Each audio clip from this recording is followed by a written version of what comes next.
Hello everyone, this is doctor Shilpa Hasa, gynaecologist from Visakhapatnam. చాలా మంది అడుగుతున్నారు కదా నార్మల్ డెలివరీ అవ్వాలంటే ఏం చేయాలి. అండ్ ఇప్పుడు ఈ రోజుల్లో అందరూ సిజేరియన్స్ చేస్తున్నారు, నార్మల్ డెలివరీస్ అవ్వట్లేదు, డాక్టర్స్ డబ్బుల కోసమే చేస్తున్నారు, ఇలా చాలా కమెంట్స్ వస్తాయి. అండ్ అలా ఉన్నది కూడా జనాల్లో మిస్కన్సెప్షన్స్. సో దాని గురించి ఇవాళ మాట్లాడదామని ఇది చేస్తున్నాను. ఇది నేను చెప్పడం కాదు, యాజ్ అ డాక్టర్ నేను చెప్పడం కాదు, ఆ ప్రెగ్నెంట్ లేడీసే వాళ్ళ ప్రెగ్నెన్సీ జర్నీ ఎలా ఉంది, వాళ్ళకి నార్మల్ డెలివరీ ఎలా అయింది, అవ్వాలంటే వాళ్ళు ఏం చేశారు అన్నది చెప్తారు. ఎందుకంటే నార్మల్ డెలివరీకి పేషెంట్ ఫ్యాక్టర్ చాలా ఇంపార్టెంట్. మీరు ఎంత యాక్టివ్గా ఉంటే, ఎంత చక్కగా ఎక్సర్సైజెస్ చేస్తే, ఎంత మోడరేట్ క్వాంటిటీస్లో ఫుడ్ తీసుకొని ఉంటే కనుక అంత ఈజీగా నార్మల్ డెలివరీ అనేది అవుతుంది. వీళ్ళిద్దరికీ కూడా అడ్మిషన్ టు డెలివరీ ఒక 10 hours కూడా లేదు, చాలా ఫాస్ట్గా డెలివరీ అయిపోయారు. అలా అవ్వడానికి క్రెడిట్ నేను తీసుకోను, బికాజ్ వాళ్ళ ఎఫర్ట్స్ చాలా ఉన్నాయి దాని వెనుక. సో వాళ్ళు ఏం చేశారన్నది విందాం ఇవాళ. తిను ప్రియాంక, తను దివ్య.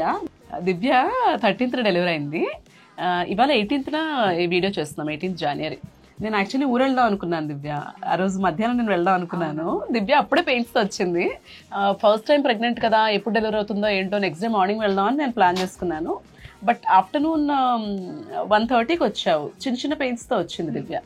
అసలు ఆసైట్ అంటే ద్వారం మెజర్ చేస్తాం కదా, అదైతే ఒక 1 centimeter కూడా ఓపెన్ అవ్వలేదు. అప్పుడు లేబర్ యాక్సిలరేట్ చేసాము. అండ్ ఎన్ని గంటలకు డెలివరీ అయ్యావు దివ్య? 6:30. 1:30కి స్టార్ట్ చేసి 6:30కి డెలివరీ అయిపోయింది దివ్య.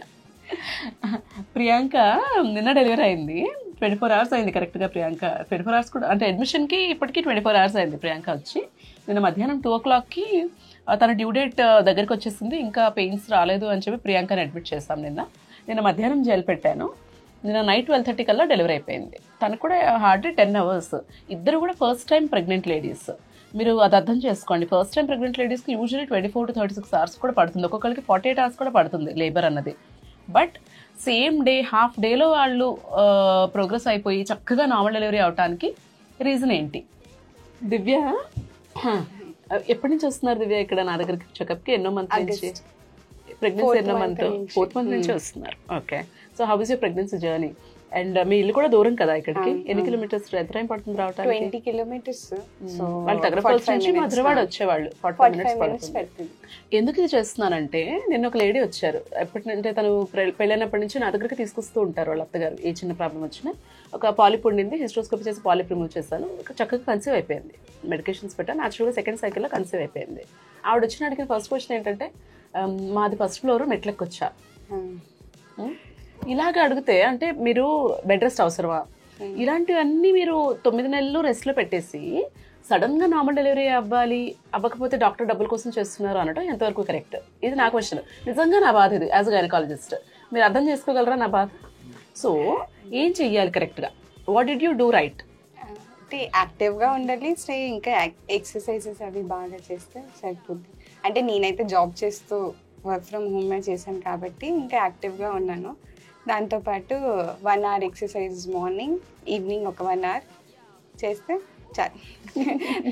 లాస్ట్ ఎప్పటి నుంచి ఎక్కువ ఎక్సర్సైజ్ చేయడం స్టార్ట్ చేస్తావు దివ్య? 3rd trimester స్టార్ట్ అయింది. 7th month నుంచి కొంచెం యాక్టివ్గా ఉన్న ఎక్సర్సైజెస్ అవి స్టార్ట్ చేయడం. అసలు ఖాళీ ఉండేది కాదు వర్క్ తో అసలు. అయినా కూడా చాలా ఫోర్స్ చేసి మరీ చేయించారు వాళ్ళ మదర్ కూడా. ప్రతిసారి లాస్ట్ ఫ్యూ వీక్స్ లో విజిట్ లో ఇదే డిస్కషన్ ఉండేది మనకి కదా, ప్రియాంకతో కానీ నీతో కానీ ఇదే డిస్కషన్ ఉండేది. బికాస్ మీ ఇద్దరిదే క్లోజ్ డ్యూ డేట్స్. ఇద్దరు ఎవరో ఒకళ్ళు అయిపోతారు నార్మల్ డెలివరీ అనుకున్నాను, కానీ ఇద్దరు చక్కగా ఎంత ఫాస్ట్ గా ప్రోగ్రెస్ అయిపోతారని నేను అనుకోలేదు. బట్ నాకు తెలిసి దానికి రీజన్ మాత్రం ఈ లాస్ట్ 4 to 6 weeks లో మీరు చేసిన ఎక్సర్సైజెస్, యాక్టివ్గా ఉండటం కదా. ఇంకా మేడం మీరు వీడియో పెట్టిన ఎక్సర్సైజెస్ కూడా అన్ని ఆల్మోస్ట్ ఫేవరబుల్ గానే ఉన్నాయి. కొన్ని ఈజీగా చేయగలరు. ఇనిషియల్ గా మీకు డిఫికల్ట్ అనిపించవచ్చు, but that is the point కదా. అప్పుడు కూడా మనం బాడీని స్ట్రెయిన్ చేయకపోతే, లాస్ట్ 4 weeks లో కూడా కష్టపడకపోతే ఎలా అవుతుంది కదా. చిన్న చిన్న పెయిన్స్ వస్తాయి మీకు, పెయిన్స్ అయితే ఉంటాయి. సో మనం చేసుకుంటూ ఉంటే కొంచెం తగ్గుతాయి. తనైతే ఎంత చక్కగా ఎక్సర్సైజ్ చేస్తుందంటే అసలు పెయిన్స్ వస్తుందని కూడా రియలైజ్ అవ్వలేదు కదా. బేబీ హెడ్ చక్కగా పొజిషన్లోకి వచ్చేసాక వచ్చింది తను. మెయిన్ హెడ్ పొజిషన్ ఫేవరబుల్గా ఉండటానికి ఎక్సర్సైజ్ అనేది చాలా ఇంపార్టెంట్.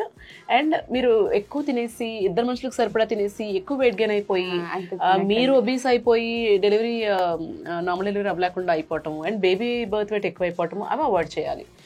హెల్దీ వెయిట్ గెయిన్ ఉండాలి మదర్కి. సో హెల్దీ ఫుడ్ తీసుకోవాలి, యాక్టివ్గా ఉండాలి, అంతే. ఫ్రూట్స్ అవి వెజిటేబుల్స్ వెజిటబుల్స్ ఆల్మోస్ట్ అన్ని. వెయిట్ గెయిన్ ఎంత అయ్యావు దివ్య అప్పటి ప్రీ ప్రెగ్నెన్సీకి? 12 kgs. 12 kgs అంతే. Very good. 12 kgs. ఎక్కువ వెయిట్ గెయిన్ లేదు. So conscious eating and workouts. అసలు ఇంత ఫాస్ట్గా డెలివరీ అయిపోతా అనుకున్నావు దివ్య అసలు? లైక్ 6 hours-లో, 6 కూడా కాదు 4 hours, 4.5 hours-లో అయిపోయావు. అంతే అంటే అనుకోలేదు కానీ అయితే జస్ట్. ఇప్పుడు ప్రియాంక గురించి చెప్పాలంటే ప్రియాంక అది ప్రీ ప్రెగ్నెన్సీ నుంచి నా దగ్గరకు వచ్చేది. తను మ్యారేజ్ అయ్యి 5 years అయింది తనకి. ఓవులేషన్ ఇండక్షన్ ఫాలిక్యులర్ స్టడీస్ ఈ పద్ధతిలో 2 cycles ట్రై చేసాము. ఆ 2 cycles-లో తను కన్సీవ్ అవ్వలేదు. ఎందుకంటే ఫాలిక్యులర్ స్టడీకి వచ్చిన ప్రతిసారి ఏడ్చేది కదా. అసలు ఎంత యాంగ్జైటీ స్ట్రెస్ తీసుకునేదంటే సో ఆ 2 cycles-లో కన్సీవ్ అవ్వలేదు. ఆ తర్వాత ఊరు వెళ్ళావు కదా ప్రియాంక, వెకేషన్కి వెళ్ళారు.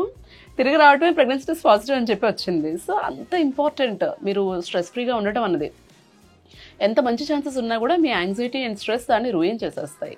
సో స్ట్రెస్ ఫ్రీగా ఉండండి. That is one point that I want to give from Priyanka story. And conceive అయిన తర్వాత వచ్చావు కదా Priyanka, so how is your journey రా?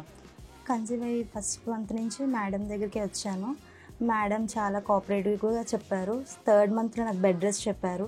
1 month చెప్పారు. బ్లీడింగ్ అయ్యింది, చాలా హెవీగా అయ్యింది. కానీ మేడం చాలా ధైర్యంగా చెప్పి నాకు పంపించారు. మళ్ళీ 4th month నుంచి నార్మల్గా నీ పనులు చేసేసుకో అని చెప్పారు. వేరే వాళ్ళందరూ లేదు బెడ్ రెస్ట్ తీసుకున్నా, నేను మేడంనే ఫాలో అయ్యి నార్మల్గా నా పనులు నేను చేసుకున్నాను, యాక్టివ్గా ఉన్నాను. 3rd trimester అంటే నేను 8th month నుంచే చేశాను ఎక్సర్సైజ్. 8th month నుంచి చేశాను. ఫుడ్ కూడా ఒకరికి సరిపడే తిన్నాను, ఇద్దరికి సరిపడా తినలేదు. నేను 12.5 kgs వెయిట్ గెయిన్ అయ్యాను అంతే. అండ్ కుకింగ్ కూడా నువ్వే చేసుకునేదాన్ని కదా ప్రియాంక? కుకింగ్ అమ్మ వాళ్ళ ఇంటికి వెళ్ళిపోయినా కుకింగ్ నేనే చేసుకునేదాన్ని. అన్నీ నేనే, నా పనులు నేను చేసుకునేదాన్ని. హ్యాపీగా నేను తిరిగేదాన్ని. ఇందులో మేడం సపోర్ట్ చాలా ఉంది. అసలు మేడంకి అసలు నిన్న కూడా నేను గివప్ ఇచ్చాను సి సెక్షన్ చేసేమని. కానీ మేడం చాలా ఓపిక్గా ట్రై చేద్దాం అని చెప్పి మా హస్బెండ్ మేడం చాలా సపోర్ట్ చేశారు. అసలు మేడం లేకపోతే అదే మేడం ప్లేస్లో వేరే వాళ్ళు ఉంటే చేసేసేవారేమో నాకు తెలిసి మ్యాక్సిమం. సో నేను ఆల్మోస్ట్ 45 minutes ట్రావెల్ చేసి వచ్చాను మేడం దగ్గరికి. సిటీ నుంచి వచ్చాను. సిటీ నుంచి ఇక్కడ మేడం దగ్గరికే చూపించుకోవడానికి వచ్చాను. అక్కడైతే ఆపరేషన్ చేస్తారు, ఇక్కడైతే మేడం ట్రై చేస్తారని నమ్మకంతోనే వచ్చాను. నా హోప్ నిజమైంది. ఇక్కడ నేను ఒక విషయం చెప్పాలి. ఏ డాక్టర్నైనా సరే పేషెంట్ ట్రస్ట్ చేయడం అనేది చాలా ఇంపార్టెంట్. ట్రస్ట్ ఫ్యాక్టర్ ఉండాలి. వీళ్ళది తనది ఫస్ట్ ఇనిషియల్గా ఇండ్యూస్ చేద్దాము, ఎలా ఉంటుందో రెస్పాన్స్ చూద్దాం, 5 years marital life, precious pregnancy కదా అనుకున్నాను నేను. ట్రై చేసినప్పుడు కొంత ఫేవరబుల్గా అనిపించింది. బట్ దెన్ నాకు లైకర్ కలర్ తెలియట్లేదు, అది మోషన్ పాస్ చేసిందా అన్నట్టుగా డౌట్ఫుల్గా అనిపించింది. సో సిజేరియన్ చేసేద్దామా అన్నాను. మీ ఇష్టం మేడం అంటారు. సరే ఒక 1/2 hour చూస్తానని చెప్పి 1/2 hour తర్వాత ఎగ్జామ్ చేస్తే ఫేవరబుల్గా ఉంది నార్మల్ డెలివరీకి. ఫేవరబుల్గా ఉంది, నార్మల్ డెలివరీ చేద్దామా అంటే మీ ఇష్టం మేడం అంటారు. లైక్ ఎంత ట్రస్ట్ అంటే ఒక పేషెంట్ ఎప్పుడైతే డాక్టర్ని అంత ట్రస్ట్ చేస్తారో డాక్టర్ కూడా 100% ఎఫర్ట్ పెడతారు. ఈ రోజుల్లో ఏమవుతుందంటే లేడీ లేబర్లో ఉంటుంది, ఒక్కొక్కళ్ళు వచ్చి ఒక్కొక్కటి చెప్తారు. వాళ్ళకి బ్రెయిన్ వాష్ అలాగే చేసేస్తారు, ఇది మంచిది కాదు, అలాగా ఇలాగా, నార్మల్ ఎందుకు, సిజేరియన్ ఎందుకు, ఇలా క్వశ్చన్ చేస్తారు. అలాగే డాక్టర్ని కూడా ఏంటంటే పరిస్థితి, ఇంకా అవ్వట్లేదా, ఇంకేం చేయొచ్చు, ఇలాగ ఇరిటేట్ చేస్తూ ఉంటారు. సో ఆ ఫ్యాక్టర్ మీరు కట్ డౌన్ చేయాలి. డాక్టర్కి కానీ స్టాఫ్కి కానీ వాళ్ళ వర్క్ వాళ్ళకి చేసుకునేలాగా మీరు హెల్ప్ చేయాలి. అంతేకాని మళ్ళీ వాళ్ళని క్వశ్చన్ చేయకండి, ట్రస్ట్ చేయండి. మీరు ఒక డాక్టర్ దగ్గరికి వెళ్ళే ముందే కనుక్కొని వెళ్ళండి. వెళ్ళిన తర్వాత మాత్రం వాళ్ళు చెప్పింది ట్రస్ట్ చేసి ఫాలో అవ్వండి. నా ఉద్దేశం ప్రకారం మీరు నా మీద పెట్టిన ట్రస్టే మీకు హెల్ప్ అయింది కదా. సో అలా ఉండాలి ఎవరైనా సరే. ఈ ట్రస్ట్ డాక్టర్. ఆ బెడ్ రెస్ట్ చెప్పినప్పుడు తీసుకుంటే సరిపోతుంది. తర్వాత వద్దు అన్నప్పుడు యాక్టివ్గా ఉంటేనే మంచిది. యాక్టివ్గా ఉంటేనే మనకి ఏ పెయిన్స్ లేవు. నేను 9 monthsలో ఆ నొప్పి ఈ నొప్పి అని ఎప్పుడు కంప్లైంట్సే లేవు నాకు. అసలు నాకు నిజంగా చాలా భయం. కానీ మేడం దగ్గరికి వచ్చాక చాలా పాజిటివ్ ఎనర్జీ వచ్చింది. కొంతమంది డాక్టర్స్ని చూస్తే ఆ వైబ్రేషన్ అంటే మన ఫ్రెండ్లీగా ఉండడం వల్ల హాస్పిటల్ అని ఫీలింగ్ నాకు ఏ రోజు రాలేదు. వస్తున్నాను. ఫస్ట్ 2 months వచ్చినప్పుడు భయపడేదాన్ని. అమ్మో మేడం ఏం చెప్తారో, ఫాలికల్ స్టడీ అంటున్నారు, ఇది అంటున్నారు, అది అంటున్నారు, ఇది అంటున్నారు. కానీ కన్సీవ్ అయిన దగ్గర నుంచి ఇంకా మేడం మీద హోప్ అంతా వదిలేసాను అంతే. ఏం చేసినా మేడం నా మంచిగా చేస్తారు అని. అదొకటి నాకు బాగా యూజ్ అయింది. నేను నమ్మాను, మేడం నాకు అంతే సపోర్ట్ ఇచ్చారు. వచ్చినంత వరకు నాకు చిన్నప్పటి నుంచి ఫీవర్ అని ఏ కంప్లైంట్స్ లేవు ఫస్ట్ నుంచి. మేడం దగ్గరికి రావడం, థైరాయిడ్ ఉందని చెప్పారు, దాని మెడికేషన్ వాడాను, పీసీఓడి వాడాను, అంతే. అప్పటి నుంచి అందుకే నేను ఇక్కడే అని పట్టుపట్టి మా పేరెంట్స్, అక్కడి నుంచి మా పేరెంట్స్ వచ్చి సెకండ్ స్టేజ్ అయితే ఫుల్ టెస్ట్ వచ్చాక 15-20 minutesలో డెలివరీ అయిపోయింది. 15 minutes హార్డ్లీ సెకండ్ స్టేజ్ అయితే. అండ్ ఆ లేబర్ టైంలో చేసిన ఎక్సర్సైజెస్ చాలా హెల్ప్ అయినాయి. నువ్వు కూడా చేసావు కదా దివ్య, లేబర్ టైంలో ఎక్కువ చేయలేదు. మీకు ఎపిడ్యూరల్ చూస్ చేసుకున్నారు కదా, సో ఎపిడ్యూరల్ ఇచ్చిన తర్వాత మూవ్మెంట్ తగ్గింది.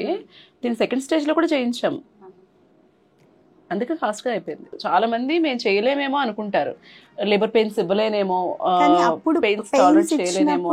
ఐ కెన్ అనుకుని ఇచ్చాను. So that's it for today. ఈ వీడియో మీకు యూజ్ అవుతుంది అనుకుంటున్నాను. సో టేక్ హోమ్ మెసేజ్ ఏంటి? Stay active throughout pregnancy, no bed rest unless your doctor advised it, and eat in moderation, ఎక్కువ తినొద్దు, ఎక్కువ వెయిట్ గెయిన్ అవ్వద్దు, అండ్ ఎక్సర్సైజెస్ ఇంటెన్సిటీ అనేది అట్లీస్ట్ లాస్ట్ 4 to 6 weeksలో ఇంక్రీజ్ చేయండి. I hope it helps. Thank you. If you like this video, please like, share and subscribe.